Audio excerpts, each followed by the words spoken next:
Perkenalkan, nama saya Rina Mariana, akuntansi 2017, Universitas Trilogi.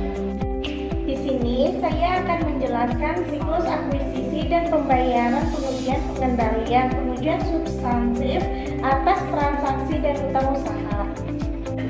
Tujuan audit ini adalah untuk mengevaluasi apakah akun-akun yang dipengaruhi oleh akuisisi barang dan jasa serta pengeluaran kas bagi akuisisi tersebut disajikan secara wajar sesuai dengan prinsip-prinsip akuntansi yang diterima oleh umum.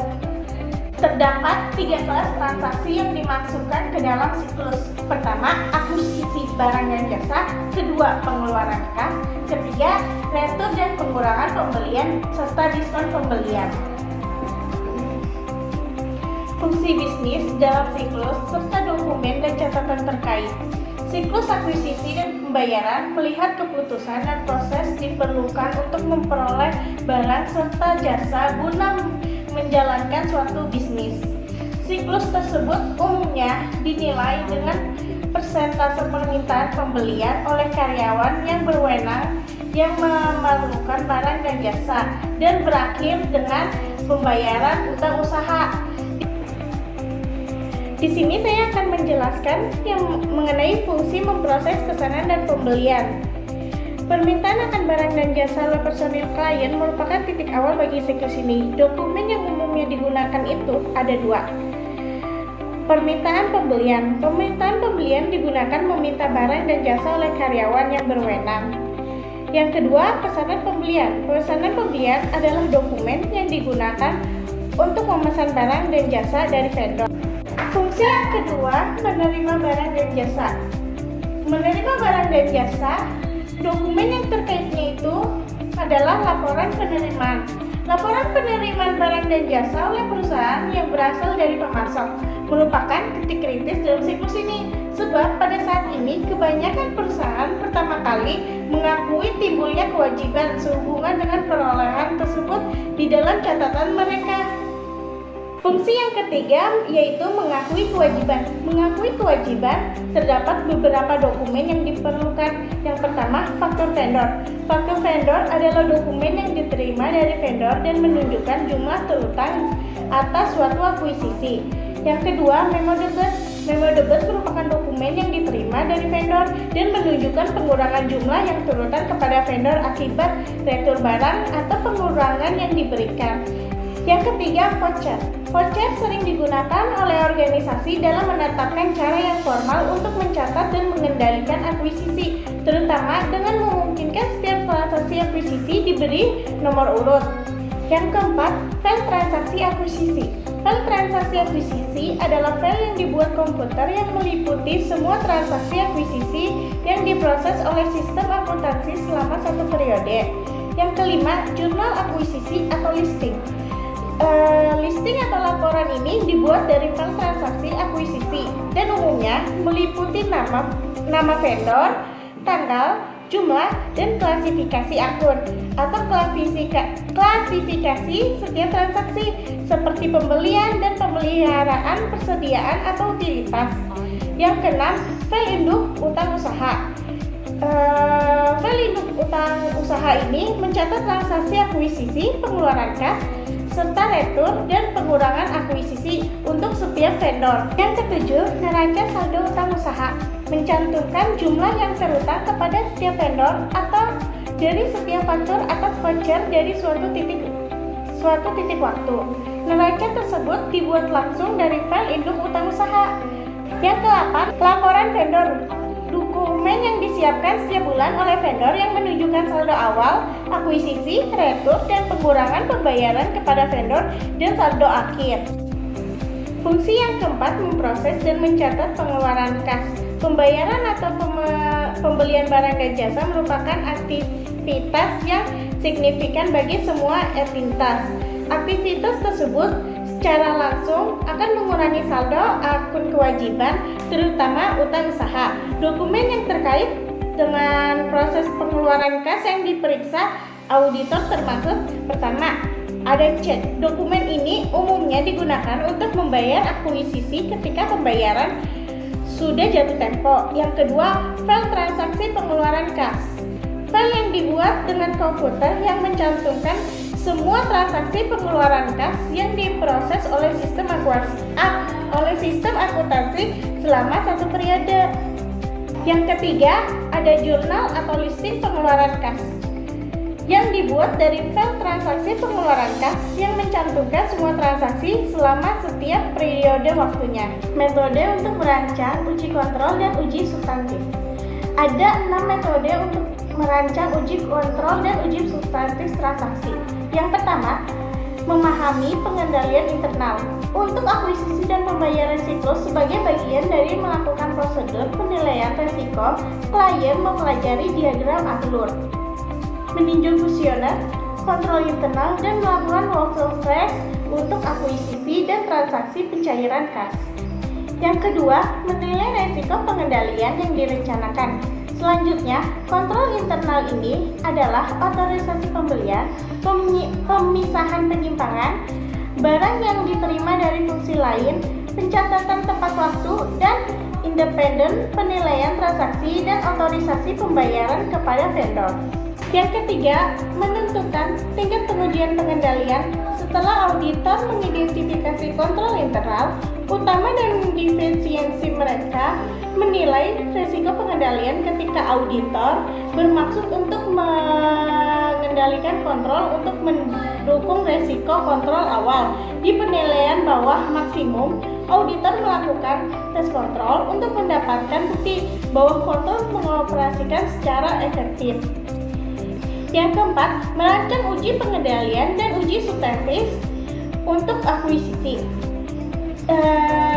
Merancang uji pengendalian dan uji substantif untuk akuisisi diasumsikan keberadaan jurnal akuisisi yang terpisah atau daftar untuk mencatat semua akuisisi dan harus dilakukan.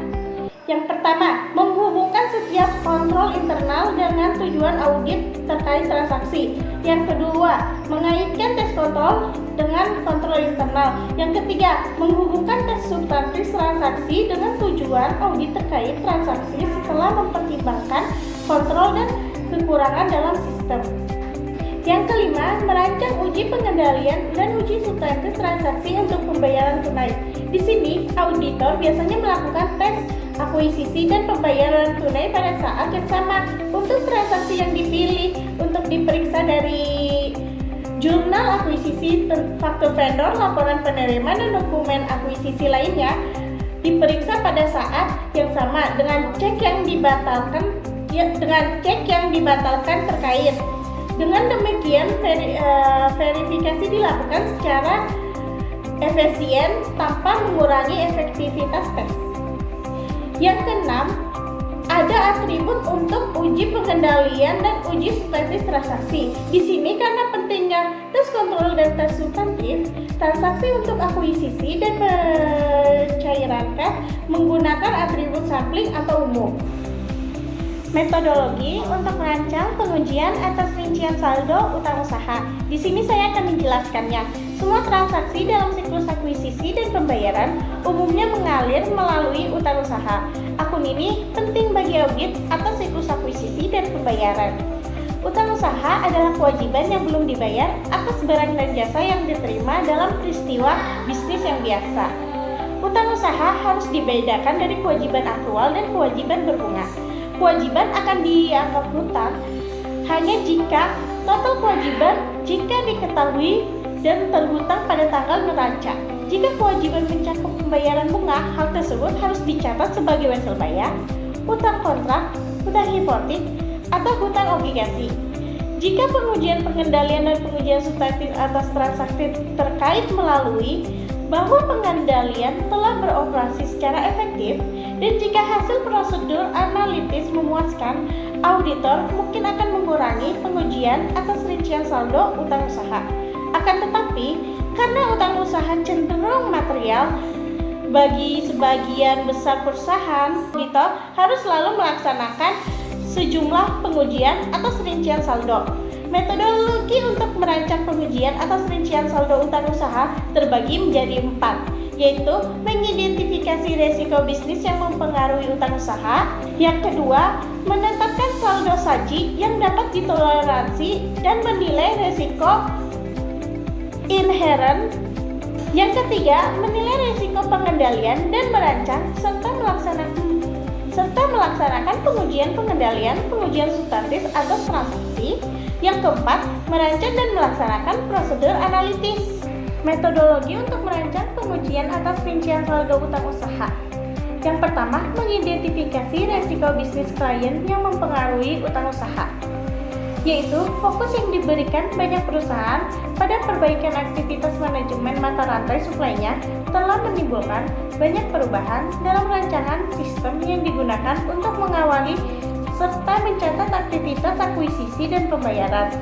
Usaha untuk merampikan proses pembelian barang dan jasa telah mengubah semua aspek siklus akuntansi dan pembayaran bagi banyak perusahaan. Pengaturan sistem tersebut dapat menjadi kompleks. Auditor harus memahami sifat perubahan sistem tersebut untuk mengidentifikasi apakah risiko bisnis klien dan pengendalian manajemen yang terkait mempengaruhi kemungkinan salah saji yang material dalam utang usaha. Yang kedua, menetapkan salah saji yang dapat ditoleransi dan menilai risiko inherent, yaitu seperti halnya di utang usaha. Utang usaha seringkali saldonya berjumlah besar dan terdiri dari sejumlah besar saldo vendor serta relatif mahal untuk mengaudit akun tersebut. Karena alasan itu, auditor umumnya menetapkan salah saji yang dapat ditoleransi yang relatif tinggi untuk utang usaha. Auditor sering menilai risiko inherent sebagai sedang atau tinggi. Mereka peduli dengan tujuan audit yang berkaitan dengan saldo pisah batas dan kelengkapan karena berpotensi menimbulkan kurang saji saldo akun. Yang ketiga, menilai risiko pengendalian dan merancang serta melaksanakan pengujian pengendalian dan pengujian substantif atas transaksi. Setelah menetapkan salah saji yang dapat ditoleransi dan risiko inherent, auditor harus menilai risiko pengendalian berdasarkan pemahaman terhadap pengendalian internalnya. Pengujian substantif bermaksud pada keefektivitas relevan pengendalian internal yang berhubungan dengan utang usaha. Setelah menilai risiko pengendalian, auditor merancang dan melaksanakan pengujian pengendalian serta menguji substantif atas transaksi akuisisi dan pengeluaran kasnya. Yang keempat, merancang dan melaksanakan prosedur analitis. Tujuan audit atas utang usaha secara keseluruhan adalah untuk menentukan apakah saldo utang usaha tidak dinyatakan secara wajar dan diungkapkan secara layak. Nilai realisasi tidak dapat ditetapkan pada kewajiban. Penekanan yang penting dalam audit atas kewajiban dan aktivitas. Ketika memverifikasi aktivitas, auditor menekan lebih saji melalui verifikasi dengan konfirmasi pemeriksaan fisik dan pemeriksaan dokumen pendukung. Auditor tidak boleh mengabaikan kemungkinan aktivitas mengalami kurang saji, tetapi lebih memperhatikan lebih saji. Karena lebih saji ekuitas pemilik dapat terjadi baik dari lebih saji aktivitas atau kurang saji kewajiban, merupakan hal yang alami bagi akuntan publik. Untuk menekankan kedua salah saji tersebut, penggunaan tujuan yang berkaitan dengan saldo sama dengan yang diterapkan untuk memverifikasi piutang usaha, karena tujuan ini juga dapat diterapkan pada kewajiban dengan 3 modifikasi kecil. Yang pertama, tujuan nilai realisasi tidak dapat diterapkan pada kewajiban. Nilai realisasi hanya dapat diterapkan pada aktiva. Yang kedua, aspek hak dalam tujuan hak dan kewajiban tidak dapat diterapkan pada kewajiban.